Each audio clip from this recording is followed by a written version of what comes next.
Hey guys, I'm going to show you how to fix if your Safari browser is not working on mobile. If Safari isn't working on your mobile device, it can prevent you from browsing websites, opening links, or loading pages properly. The issue may be caused by a weak internet connection, outdated software, incorrect Safari settings, or temporary glitches. Fortunately, most Safari problems can be fixed in just a few minutes. So first, force close and reopen Safari. So swipe up from the bottom of the screen. Find Safari in the app switcher, then swipe it away to close it.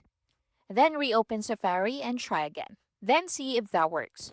Next is to restart your iPhone. So restarting your device clears temporary system issues that can affect Safari.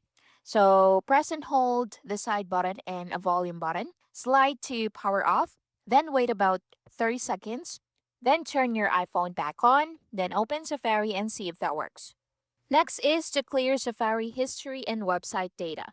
Corrupted cache or cookies can prevent websites from loading. So open your settings, then scroll down to apps, then open it.